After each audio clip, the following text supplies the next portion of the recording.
Om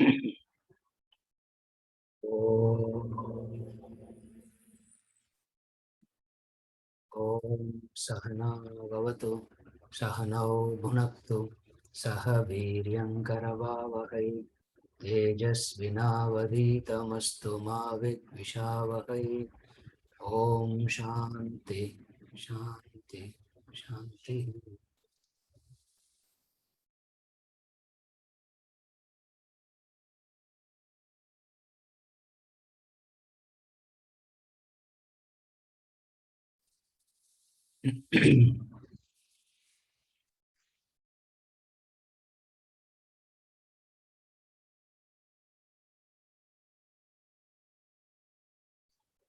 Before we go into the birth and death, we'll summarize the destiny and karma.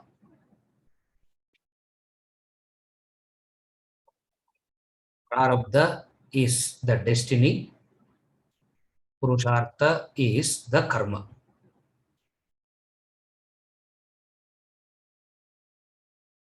What you meet in life is Prarabdha, how you meet is Purushartha.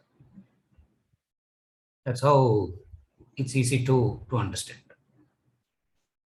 Like he always says, it's not what that meets in life that matters, it's how you meet it. What you meet in life doesn't matter, how you meet it. Now, what you are meeting is your Prarabdha. How you are going to meet it is your Purushartha.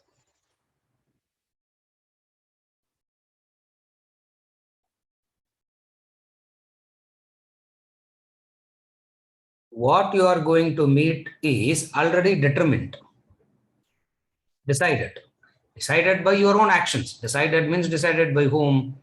Decided by your own actions. So it is very clear that it is decided by your own actions.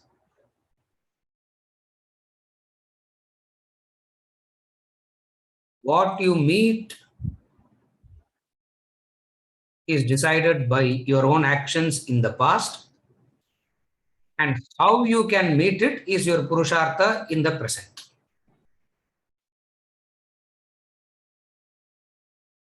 A situation, you can choose how to meet it. You can choose how to meet it.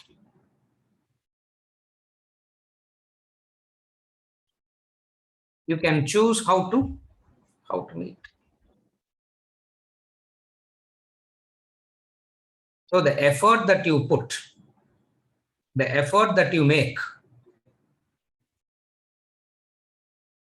belongs to the Purushartha component. So just to look at it technically, just to give a few derivative meanings.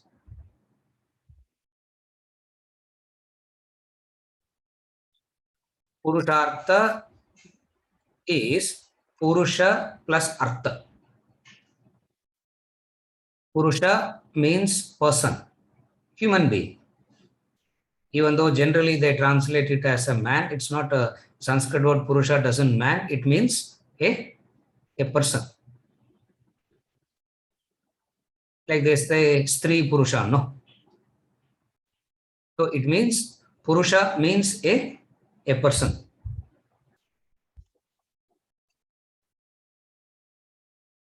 Artha means Pati Purusham Yena Saha. That which protects a person from falling down. That which protects a person from falling down is Purushartha. Falling down means falling below the current level. What is implied here is falling down means falling below the current level. Another meaning of the word Purushartha is Purushanam Artha Purushartha. That which is desired by a Purusha is called Purushartha. That which is desired. What is it that is desired? A betterment is the desire. What is the desire? Desire is nothing but a, a betterment. Betterment in the sense you want to be better than what?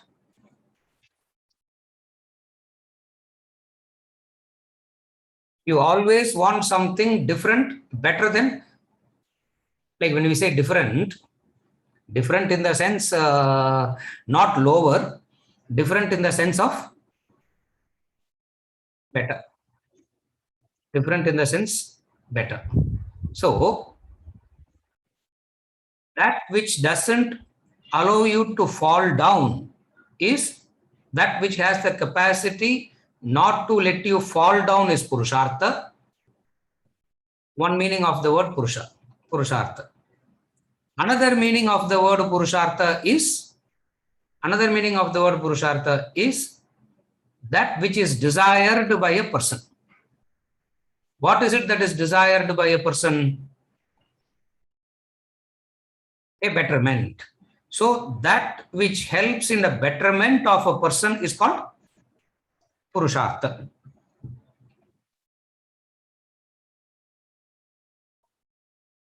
The effort that you put forth to gain the desired end is called purushartha. You're able to follow? So the effort that you put to get the desired end, you have a desired end. You have desired end means you want something to, you want to get something. So the effort that you put to get the desired end is called purushartha. What is prarabdha? Prarabdha. It comes from two roots, pra and arab. Don't worry about. I'm not going too technical into some. Just the etymological meaning itself conveys what prarabdha and purushartha means. So prarabdha means comes from the root Arab, pra plus Arab, because of the grammatical meanings and all that, it turns into prarabdha. Prarabdha means that which has started.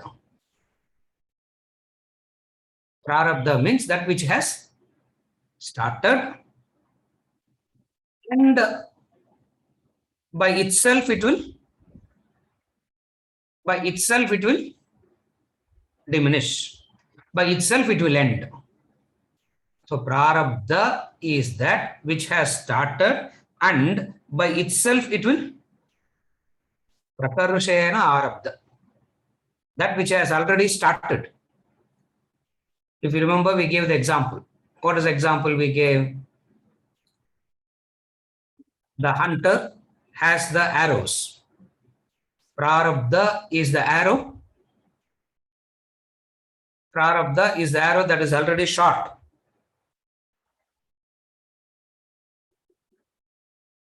Agami is the arrow that it is ready to shoot.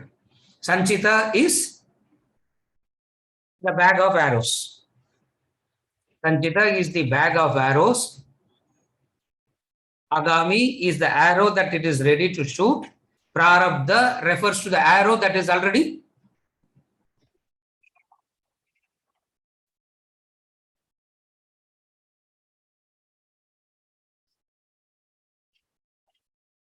From this, what do you understand?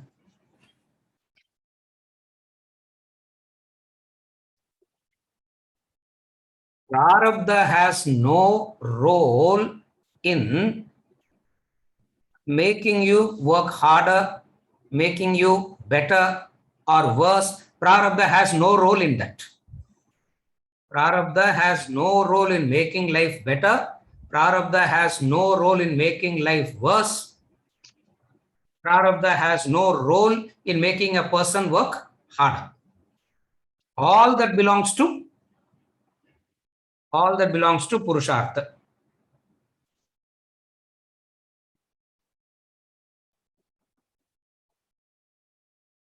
It is the vasanas that drives the action.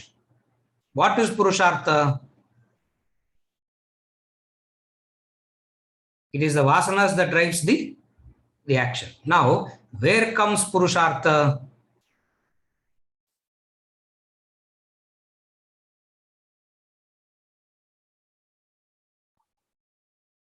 Vasanas, if it were to drive the action, it will be a continuity of the past, because vasanas comes from the past.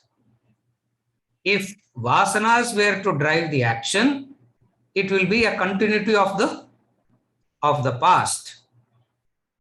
But then we understand, though a person is limited by prarabdha, there is the free will that can handle the prarabdha.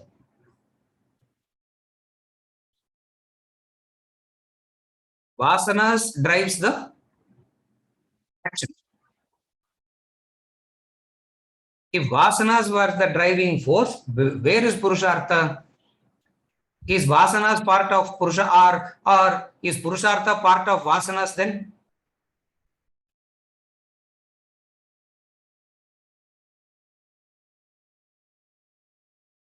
Sir, we don't get these questions and all. Why are you unnecessarily?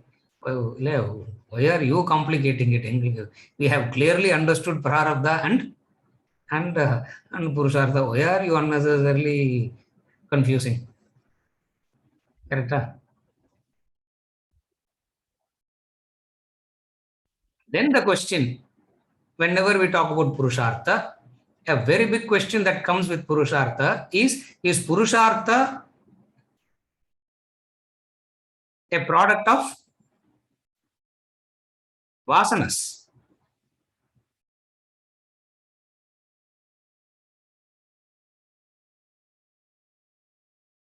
We can't say yes, because we are able to change the vasana, we are able to add the vasana, delete the vasana, modification is happening.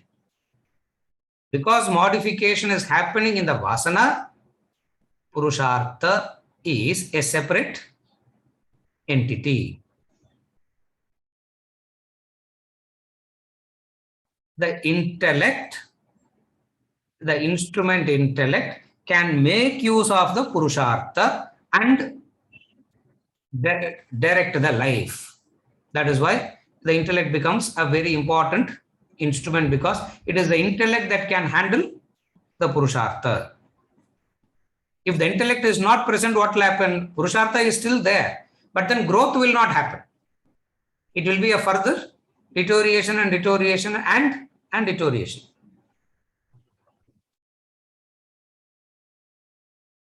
Prarabdha is built upon your past actions, and purushartha is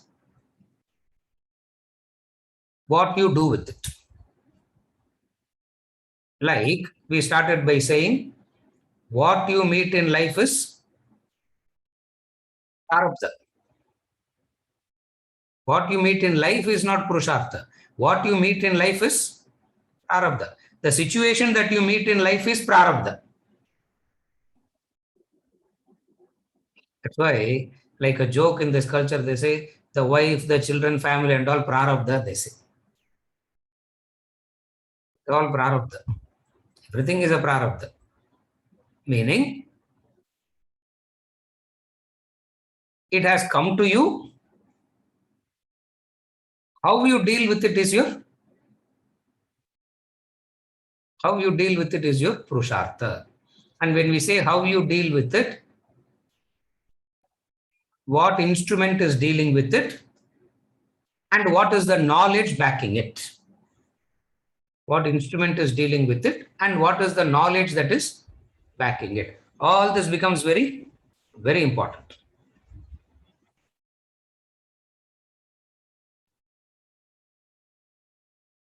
I have no control over my prarabdha,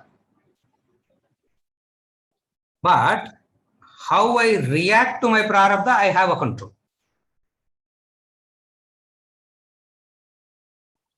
I have no control over the prarabdha, but how I react to it is under my My control. So the situation is not your the situation you cannot control. Your reaction you can control.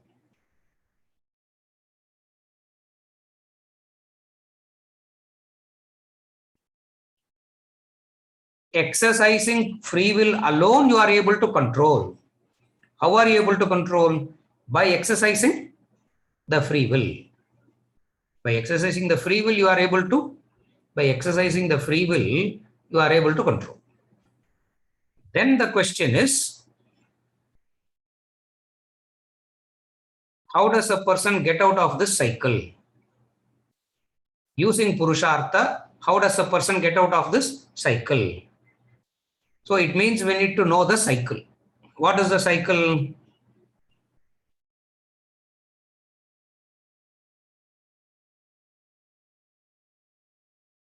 Actions are driven by Vasana. And Vasana, another name for Vasana is ignorance.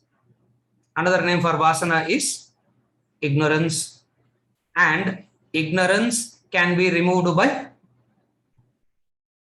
बोधोन्य साधने योगी साक्षान् मोक्षैक साधनम पाकस्य वह्निव ज्ञानम विना मोक्षो न सिद्ध्यति. Ignorance can be removed by knowledge alone. For knowledge to happen, you need a pure mind, and that pure mind comes through selfless action. This is the cycle. So in the sadhana, what do? We reverse it. We start with selfless action, go to a pure mind. That pure mind helps in acquiring knowledge, and that knowledge acquired helps you to overcome ignorance. And when you overcome ignorance, you transcend it. So once you understand the cycle, you understand exactly where Purushartha fits in. If you understand the cycle. And the cycle is not difficult to comprehend. Cycle is very clear. The cycle is very straightforward. What is the cycle? Again, I'm repeating the cycle. You start with actions are driven by vasanas. Vasanas is caused by ignorance.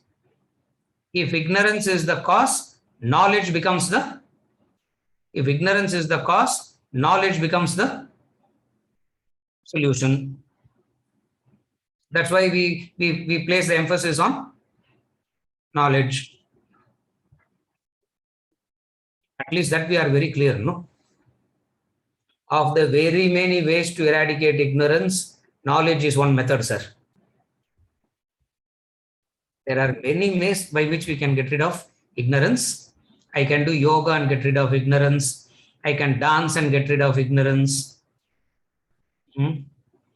I can do bhajans and get rid of ignorance. I can do action and get rid of ignorance. Of the very many ways to get rid of ignorance, knowledge is also one method, sir. Correct, huh? Yes or no? Somebody say yes or no, no. No, correct. No, correct. Itself is a very big development, right? Knowledge is the one. For ignorance, knowledge is the only means. And for knowledge to happen, you need a pure mind. And for knowledge to happen, you need a pure mind. And the pure mind comes with selfless actions. So where does Purushartha come in? Purushartha is the intellect driven free will guiding you into selfless actions. Purushartha is the intellect driven free will guiding you into selfless actions. And those selfless actions bring about a pure, and those selfless actions brings about a pure mind. And in that pure mind, you become When the mind is pure, you are receptive for knowledge. What are we doing here now? We are gaining knowledge. What knowledge are we gaining? What is the knowledge that we are gaining here?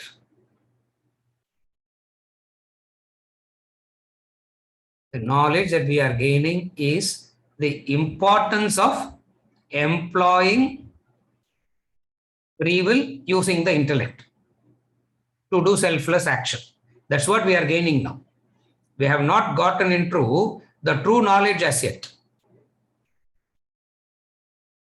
That is why law of karma comes. And then what is knowledge? The next chapter, the next lesson, theory of perception. Theory of perception means theory of knowledge. Perception means cognition. Cognition means knowledge. When we go there, we will see. So, unless you do all these preparatory practices, you can never come to the true understanding of what knowledge is. How does the purity of the mind happens? How does the purity of the mind happens? With relation to the prarabdha, it says, I get what I deserve, not what I desire. Results are according to actions performed by me alone. Therefore, there is no reason to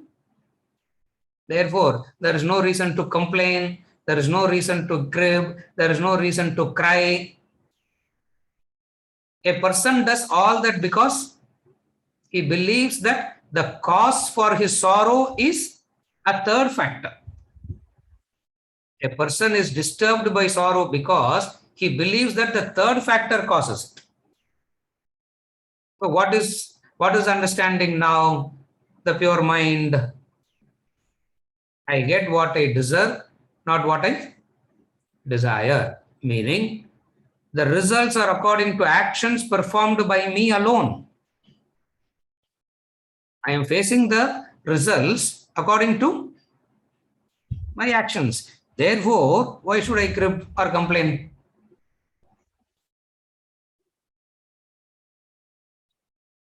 Next level. I perform all actions dedicated to the higher.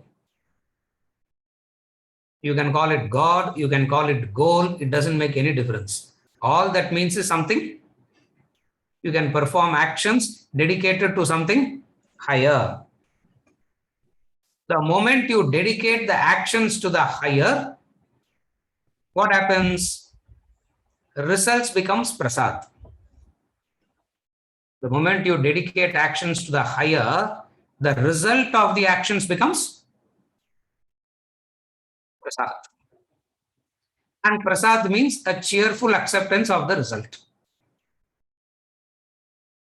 But sir, I did something, the result has come exactly the opposite. Opposite of what I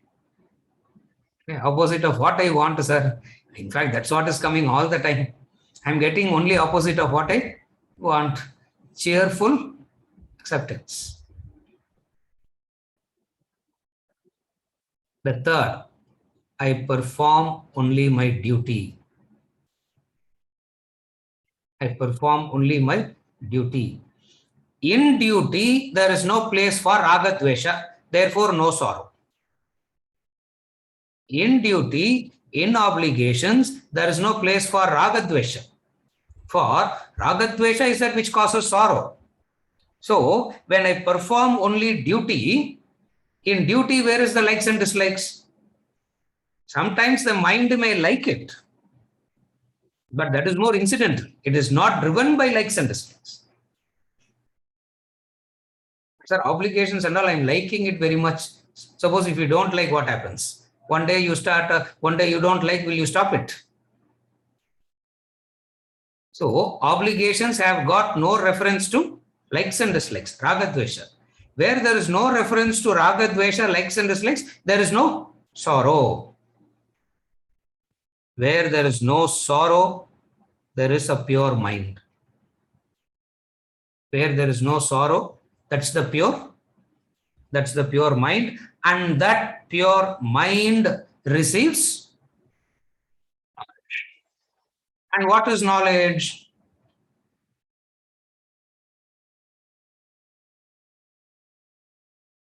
Knowledge is recognizing. Knowledge is not an action. Knowledge is a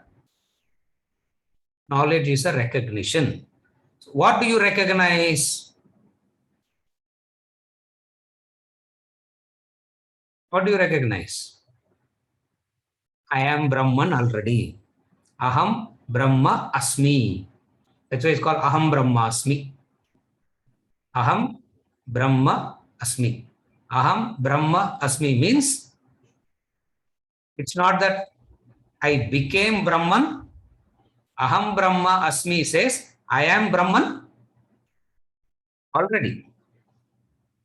So, Purushartha is used for what now? Purushartha is used for what? Intellect uses the Purushartha to perform selfless. Selfless action means unselfish actions, Karma Yoga. I'm just using words very liberally here. I mean, we are not defining it very strictly. We are using it very liberally. So, the intellect uses the free will, the Purushartha, to perform unselfish actions. If the intellect is not using the free will, what happens? The free will not remain dormant. Free will is there. What happens to the free will if the intellect is not using it? It goes waste. It remains useless. What happens? Mind will use it by picking up more and more, vasanas. Vasanas can be in the direction of the existing prarabdha, or it can be a completely different, or it can be something completely different. But nevertheless, Purushartha is that which is existing. So, the importance of Vedanta comes in where it says the intellect makes use of the free will. And how the intellect makes use of the free will, that's what we saw already. I'm not going back into that. How the intellect makes use of the free will. The intellect makes use of the free will by saying,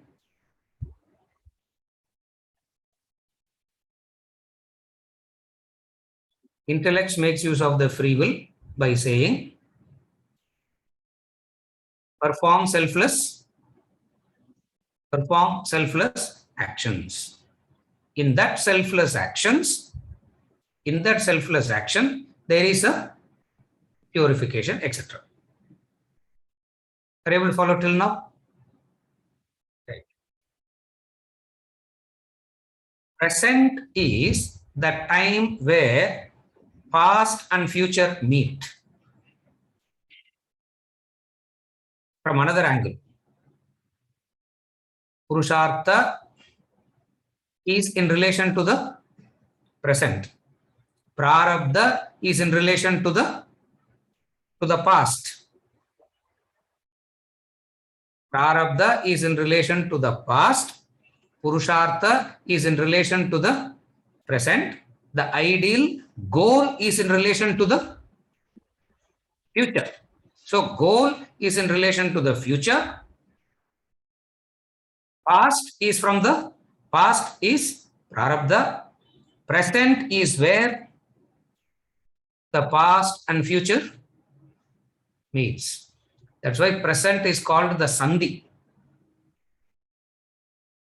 That's why the sandhya time, prayers are supposed to be told at the sandhya time. Sandhya time means where both meet.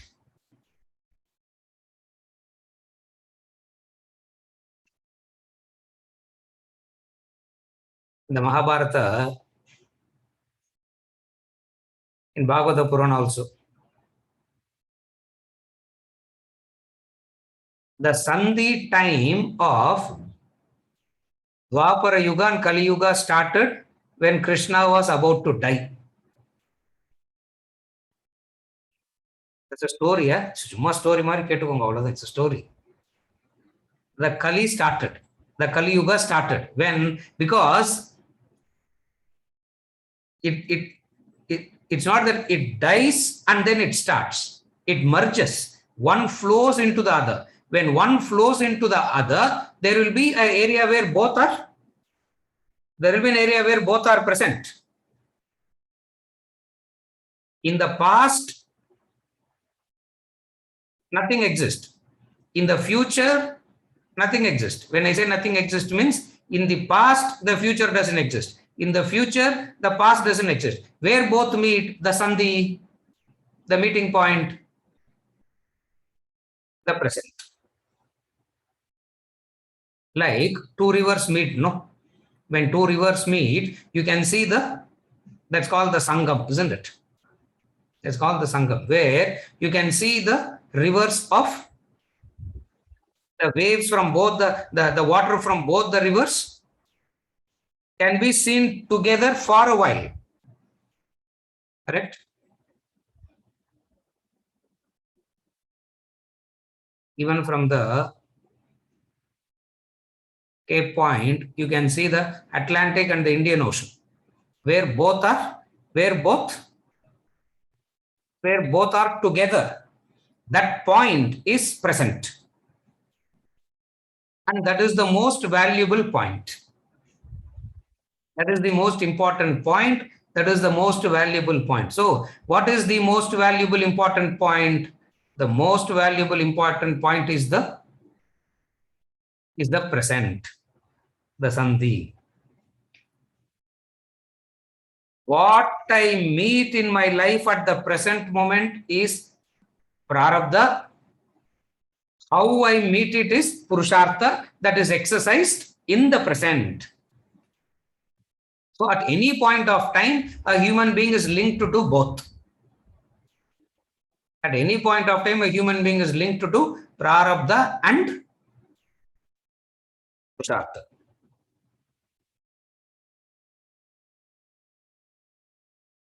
And they both go so parallelly. They both go so hand in hand. Choice is what you focus upon. That's the knowledge. The choice that you have is what you focus upon.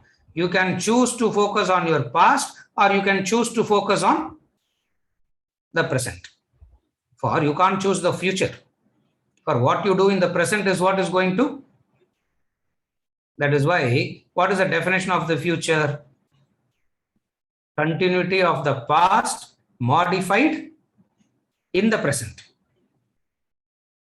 Can be changed also, no? There is no past at all. It is so that the past itself gets wiped out.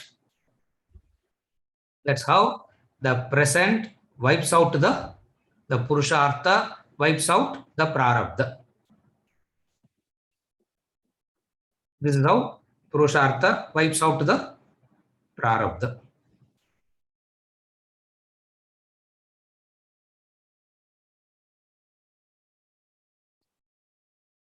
Where does knowledge fit in here now?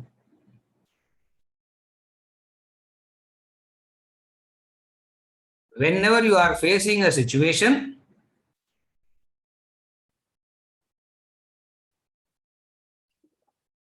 what happened is, most of the time, the word Prarabdha is used when people face negative situations. They don't use the word Prarabdha when they face positive situations. They use the word Prarabdha more in connected with negative situation. Prarabdha means the present, positive or negative. Are you able to follow? Invariably in this culture, the mistake that people made over a period of time is they started connecting Prarabdha only to the unpleasant situations that comes from the past. They say why it happened. When pleasant situation comes, they don't take it as Prarabdha. They take it as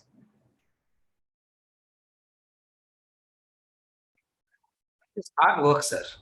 The prarabdha, it's not prarabdha and all. It is my, it is my effort.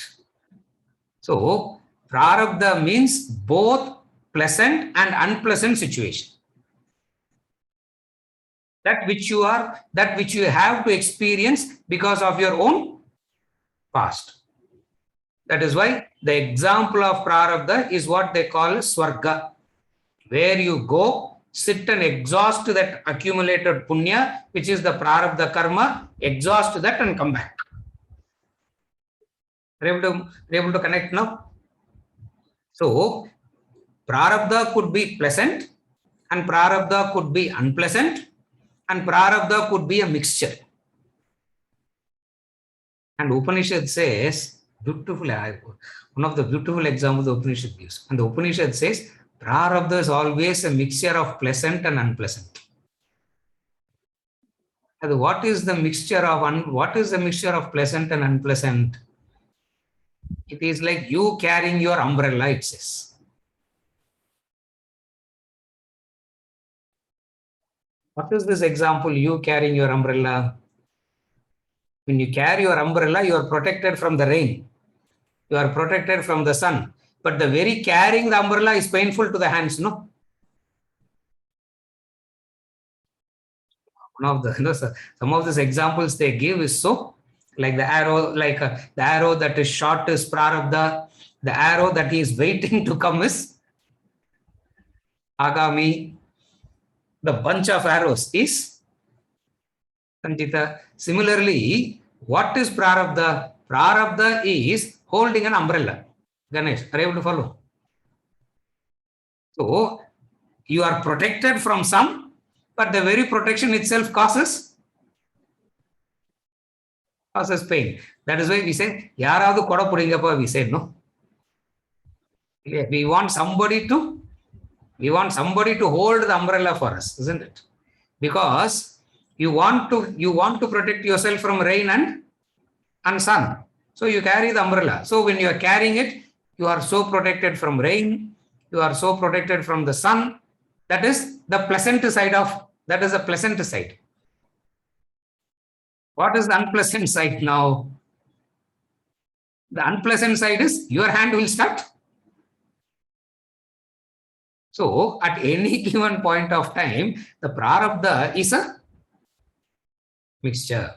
Why the prarabdha is a mixture? Because we all do mixed type of activities in the past. Since we have done mixed type of activities in the past, the prarabdha is a mixture. Supposing if you have done only negative activities, Ghora karma, Krura karma, you will be a Rakshasa. Prarabdha will be, you will be a Rakshasa. If you have done only so much of Punya karma, the Prarabdha will be one of heaven, Swarga. But these two extremes don't exist. In reality, what exists? It is like holding an umbrella. The beauty of the Shastras is they don't use complicated examples. They use so simple examples, but the point that is conveyed is like pot and clay. Such a simple thing, pot and clay. What a subtle thought is conveyed through pot and clay. Rope and snake. What a subtle thought is conveyed through rope and snake. So they don't go into scholarly big words and debate and all. They don't go. They go into so simple. Why they made it so simple? Because it was taught to a child. No, when you are teaching this to children, you got to make it comfortable to them and what they see and what they can understand. You can't give scholarly words and make it you can't make it complicated. Therefore, at any given point of time, you are a combination of prarabdha and purushartha, and you can choose what to focus upon. If you choose to focus on your prarabdha, how you should focus on your prarabdha? You never ask why it happened. You will never ask why only me. You will never ask this question if you have understood prarabdha.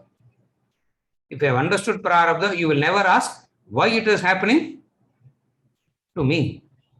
எனக்கு மட்டும் ஏன் sir இப்படி ஆகுது? When everybody around me is so happy, only why am I alone sitting in suffering? And then if you ask, what makes you to think others are happy? They are all watching movies. They are all going shopping. They are all going on tours. So they are all very happy. You are also doing the same thing, no? You are also going shopping. You are also watching. Then what is the knowledge of prarabdha? What is the importance of understanding this concept of prarabdha? This knowledge about prarabdha teaches you acceptance. Unless you understand prarabdha, acceptance never happens. Acceptance, again, when we say acceptance means sumar poma. No. Purushartha will try to modify it, change it. But the very why will not happen.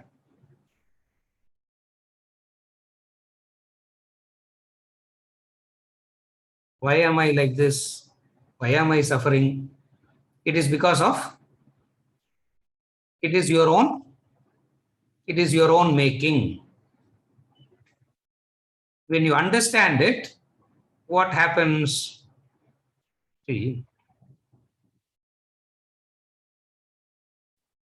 with all the negativities I have about I can't say you. That's why I'm using me as an example.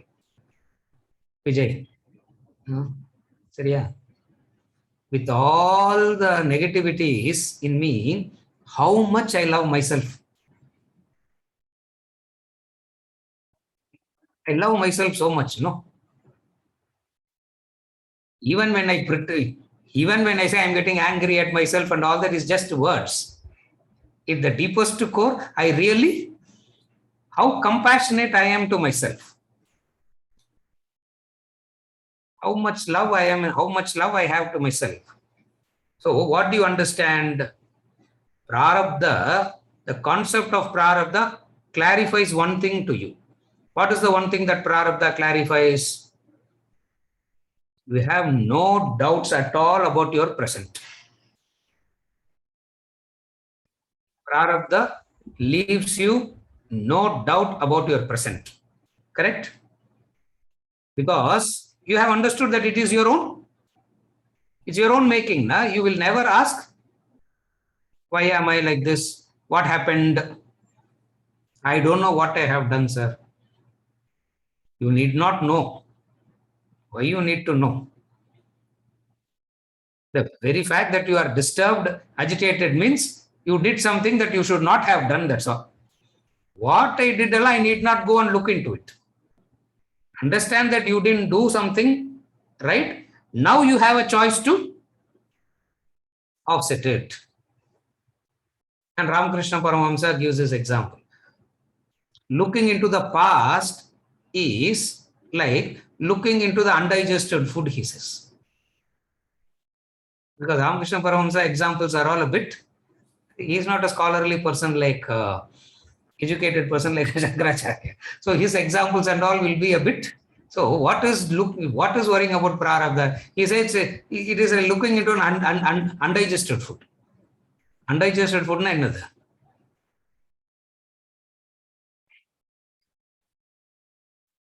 What is undigested food? Anybody? Undigested food, na? Correct. You throw up, no? After you throw up, why do you want to go and examine that? What is digested, what is not digested? Allah, why do you have to examine? But one thing is sure, what?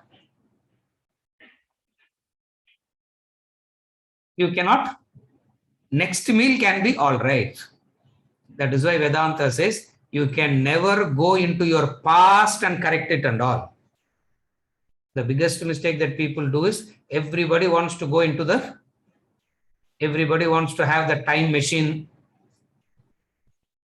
and sit in the time machine and go into their own and past. And the question also they ask, no, what would you like to correct in yourself if you are given the time machine? உங்களை பார்த்ததுதான் sir. The fact that I would like to correct I would like to go back to the moment when I started Vedanta. I would want to correct that. From this, what do you understand? You cannot go into the past and correct the past.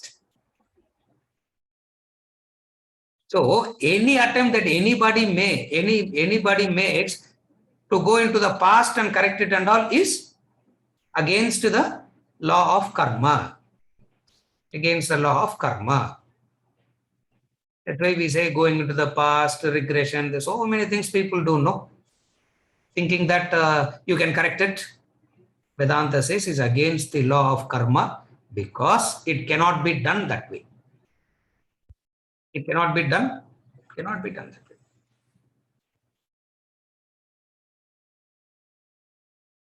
So, prarabdha gives you the knowledge of your own past. Purushartha gives you the knowledge of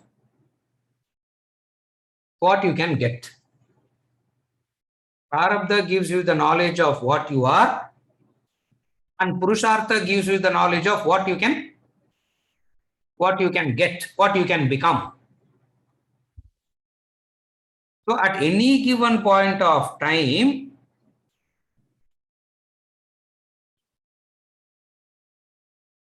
what I meet in my life at the present moment is ordered by my prarabdha.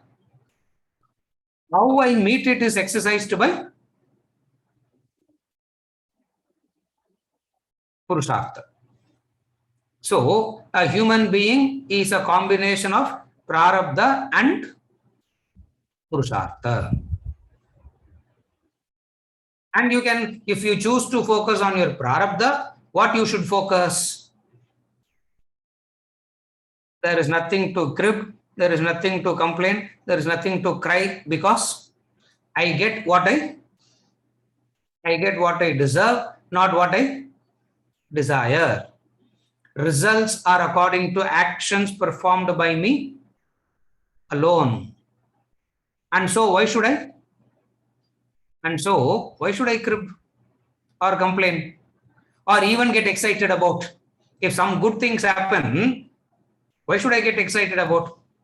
That's where in the Karma Yoga portion he says, a Karma Yogi sees with equanimity, samam. He sees success and failure with equanimity. Because he says it's what I deserve. So there is nothing to get. So if you choose to focus on your prarabdha, it answers. What does it answer? You alone are responsible. If you choose to focus on the goal, what is it that you got to do? That is also clear. If you choose to focus on the goal, that is also clear. What you should focus upon? You should focus upon the intellect exercising the free will. Intellect exercising the free will guided by the knowledge of Vedanta. That is implied. Intellect exercises the free will guided by, that is very clear. If Vedantic knowledge is not guiding the Purushartha, if Vedantic and intellect guided by Vedantic knowledge is not making use of Purushartha, that wonderful fact, that wonderful entity Purushartha is made use of by, I have said it already. What makes use of it? The mind, the desires. So, using Purushartha, I can continue in the chakra of samsara again and again and again. Or I can use Purushartha and get out. So, the Purushartha explains my fall. Purushartha explains how I can rise. The fall is not because of Purushartha. The fall is because of the wrong instrument making use of Purushartha. The rise is not because of Purushartha. The rise is because of the right instrument making use of Purushartha. Therefore, we place lot of emphasis on the right instrument must access the Purushartha. If mixed means mixed results. Mixed means mixed results. And what is the example for mixed result? What is the story for mixed result? Carrying an umbrella. It is painful at the same time. It causes pain. At the same time, it causes protection also. Yeah. Hands are paining. If you close the umbrella, you are exposed to the rain, the sun. And if you want to protect yourself from the rain and the sun, you got to put up with what? The hand. See, that is why, sir, we always pray for somebody to come and we have our technique, sir. What is our technique? That's why we always want somebody to come and carry the umbrella. யாராவது வந்து பிடிச்சின்னு வந்தா நல்லா இருக்கும் இல்லையா? அது when you are somebody carries umbrella, how nice it will be. So,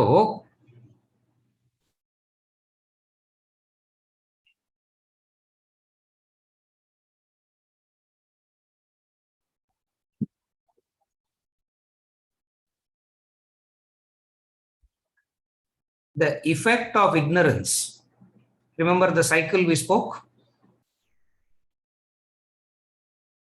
Actions are driven by vasanas, and vasanas is ignorance. What is ignorance? Doership is the ignorance. What is ignorance? From the level of the action, doership is ignorance. From the level of jnanam, not knowing who you are is ignorance. So, we understand it in two ways. One is the sense of doership is ignorance. Doership is associated with likes and dislikes. With obligations, with duties and obligations, service and sacrifice, there's no doership involved. Where the doership is not involved, the intensity of the vasanas becomes less and less. The intensity of the vasanas becoming less and less means the arrow is getting reduced. And then he starts thinking about the arrow that is about to shoot also. So the arrow that is about to shoot is taken care of. The arrow in the basket is taken care of. Sanchita is taken care of. Agami is taken care of. But Prarabdha enna sir pandrathu? That we saw already. Prarabdha will anyway exhaust by itself. This is how law of karma explains your bondage and law of karma explains your freedom. It explains your bondage and it explains your freedom.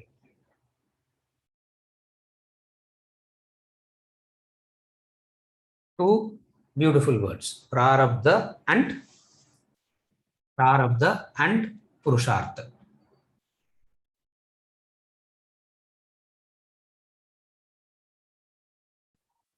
You see a nail driven into the wood. You see a nail driven into the wood.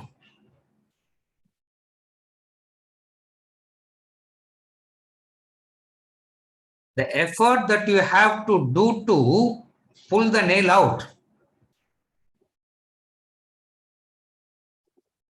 is dependent upon the intensity with which it is driven. No, the intensity with which it is driven is the past. That is prarabdha. The intensity with which the nail is driven onto the wall is prarabdha. Purushartha is the effort you take to. Purushartha is the effort you take to remove it.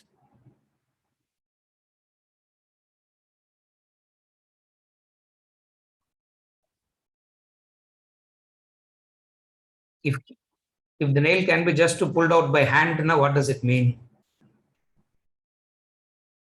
It's just sticking there. It's not driven at all. It is just sticking there. You can just pull it out. Or just a little bit of effort means in the past it wasn't that nailed. Yeah.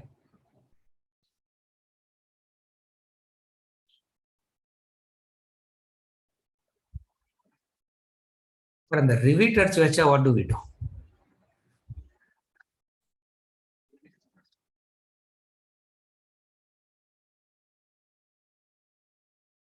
Correct? Huh? Am I saying it rightly? Repeat, no. Yeah, isn't it? Huh? Correct. It's written and nailed and it is sealed that you cannot take it out. Yeah. I think a local lingo, they say then, they say no in the local lingo here.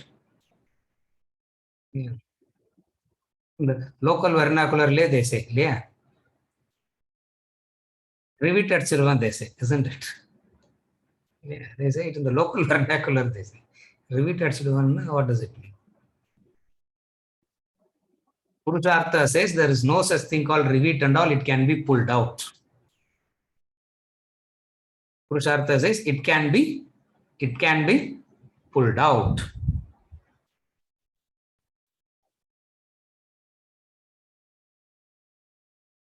The beauty of Prarabdha is the strokes that drove the nail are now unseen, unseeable. If at all there is a word called unseeable, therilla. Is there a word called unseeable? I don't know. I'm just saying.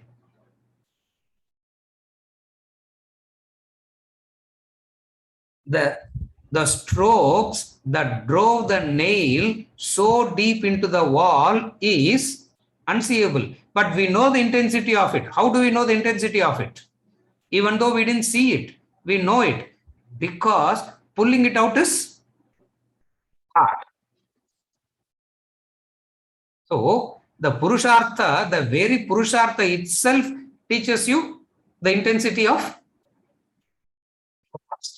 So you need not go and separately find out from somebody.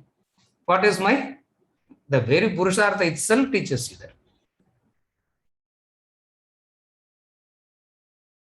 Even though you didn't see that fellow striking it, but the very fact that you are finding it difficult to pull it out itself is an indication. What? It's a strong prarabdha. Strong prarabdha, more time. Weak prarabdha, less time. It's a matter of time. The mind, because of its greed and anxiety, cannot handle the time. The mind, because of its greed, the mind, because of its anxiety, the mind, because of its anxiety, and the mind, because of its greed, finds it difficult to accept it. What it finds it difficult to accept? Howsoever the past prarabdha is strong, sir, pray with hands only I should pull the nail out. How does it happen like that? It is against the law of karma. It's against the law of karma. And mind always wants things different from the law, no? Mind always wants exemption from the law, isn't it? Everybody's mind. Everybody's. Okay, sir. Let the rule be applicable to all. But I am slightly better than them, no? I am slightly special, no? So why can't I be granted exemption?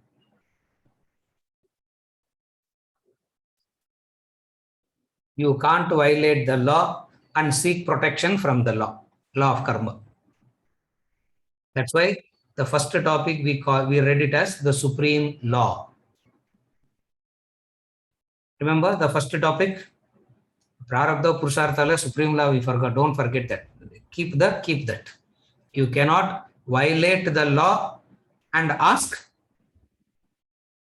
You cannot violate the law and ask for protection. Therefore, the law of karma is very clear. The law of karma means destiny included. So here we are talking about law of karma inclusive of destiny. So to summarize, law of destiny means prarabdha. Law of destiny means prarabdha.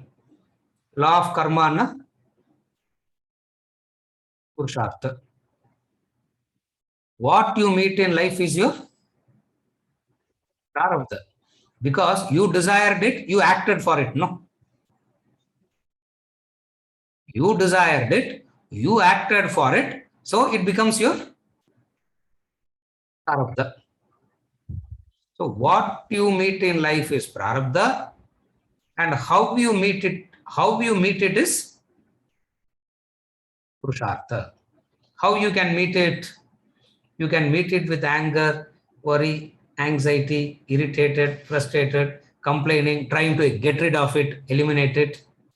Vis-a-vis, understanding it as my own making and I am responsible for it, and making use of the purushartha by the right instrument, guided by knowledge.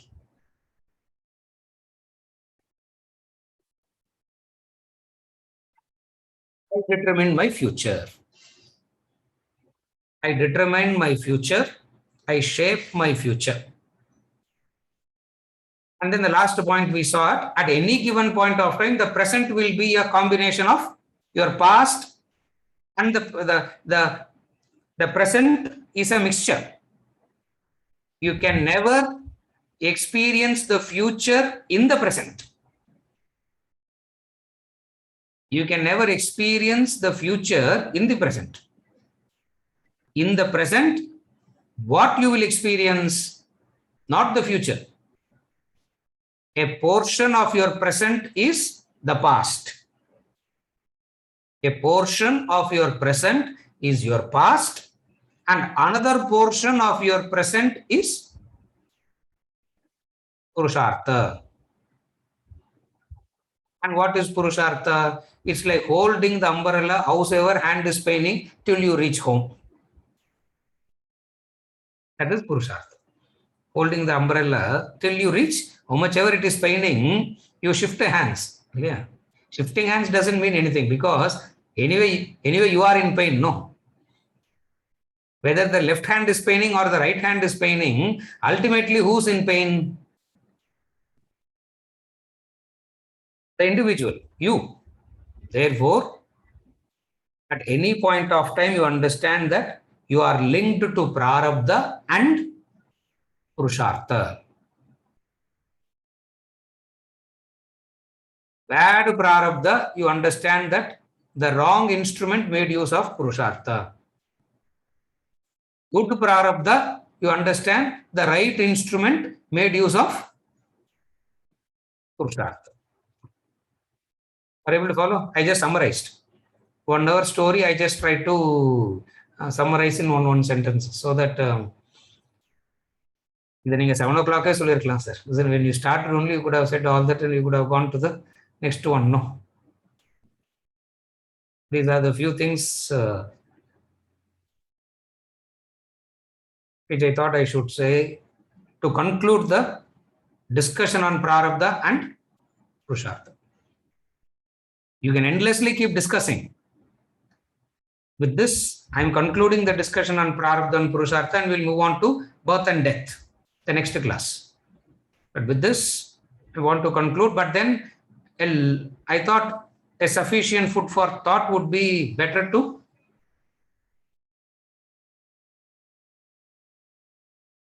assuming that you will be sitting and do mananam, assuming that you will be sitting and doing reflection. You can't be, at that time, you can't search for material. Material should be there. Yeah. My Purushartha is to give the material. Your Purushartha is to reflect.